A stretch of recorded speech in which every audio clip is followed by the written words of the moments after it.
저는 오늘 경상남도의 균형발전, 자치분권 정책과 관련하여 질문을 드리고자 합니다.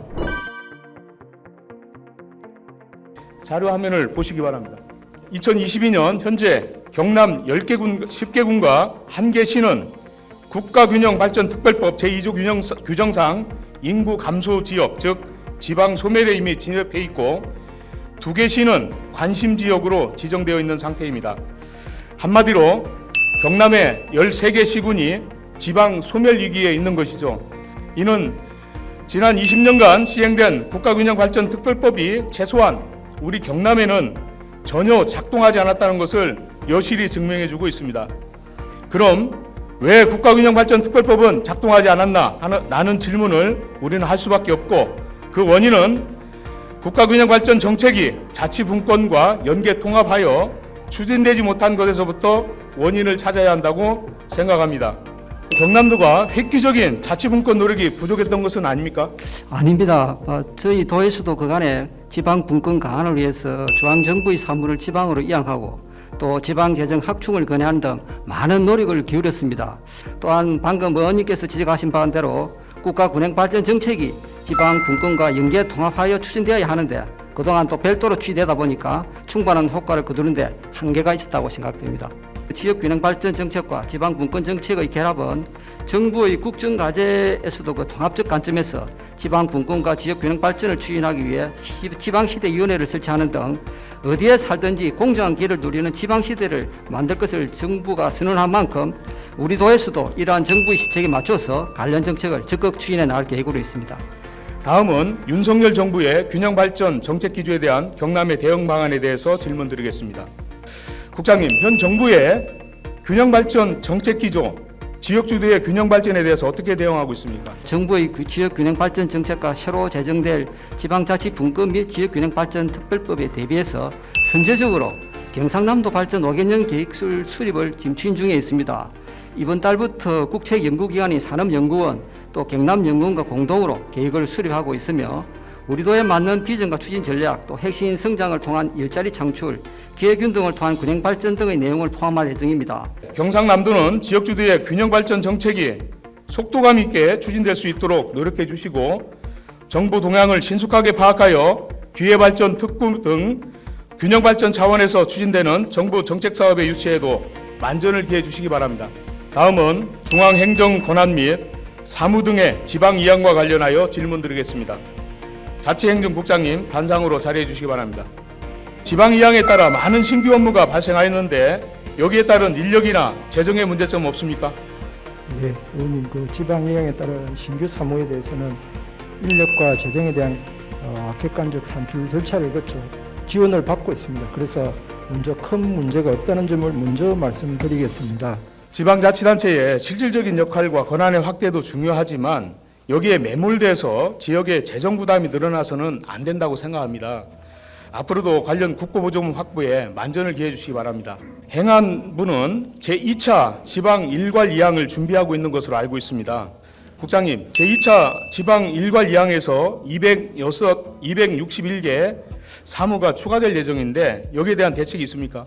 국가에서 직접 수행하는 사무 111개와 기관 위임 사무 28개, 시도에서 시군구를 이양하는 62개 사무 등이 있습니다. 아까도 말씀드렸다시피 저희들이 이렇게 지방 이양 시 인력 조직 재원이 정말로 지방 수준에 좀 원하는 만큼 될 수 있도록 일괄 이양되도록 적극적으로 노력하도록 하겠습니다. 교통건설국장님 단상으로 자리해 주시기 바랍니다.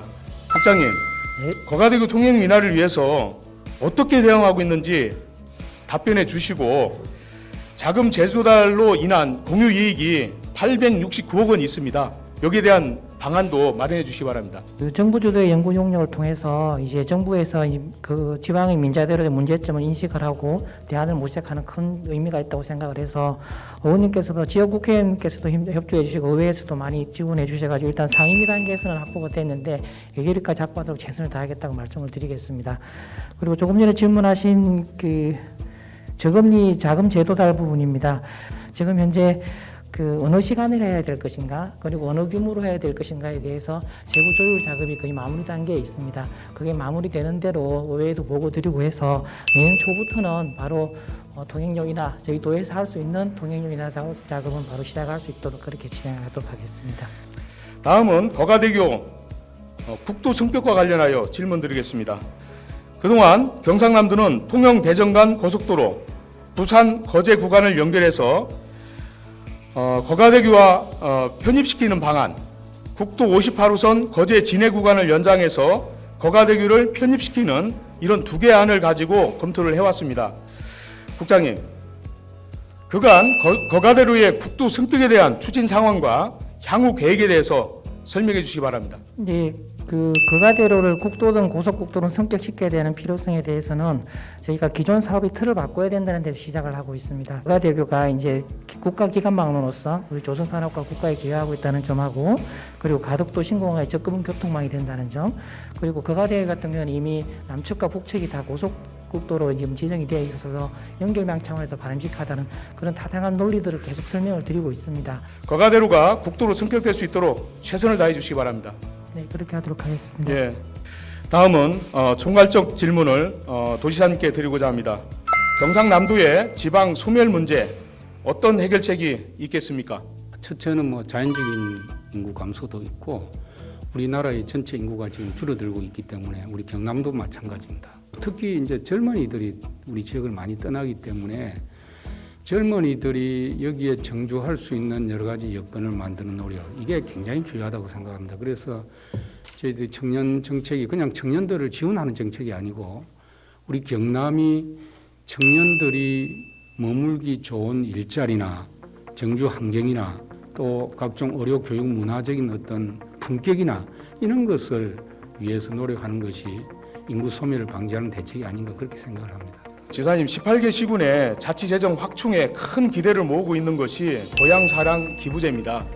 여기에 대한 활성화 방안을 준비하고 있습니까? 고향사랑 기부금제에 대해서 아직도 우리 국민들이나 도민들이 인식을 못하고 있기 때문에 인식을 높이기 위해서 그 여러 가지 홍보 활동을 하고 있고 답례품이라든지 여러 가지 부분에 대해서 저희들이 준비하고 있는데 과연 이것이 이제 어느 정도 지방 재정에 보탬이 될 것인지, 그리고 또 이것이 어느 정도 국민들에게 호응을 얻을 것인지 이런 부분에 대해서 좀 저희들이 더 많은 노력이 필요한 거 아닌가 하는 생각이 들고요. 우리 의원님들께서도 여기에 대해서 좋은 조언을 해주시면 정책에 반영해서 노력하도록 하겠습니다. 그런데 고향사랑 기부제를 아쉽게도 지방자치단체가 적극적으로 모금 활동을 할 수 없도록 되어 있습니다. 그래서 기부금을 적극적으로 유치하기 위한 플랫폼이 필요합니다. 고향사랑 기부제 활성화를 위해서 도시농촌 간 주민교류 촉진이 필요한데 방금 제가 말씀드린 플랫폼과 같은 이런 정책 구상을 가지고 있습니까?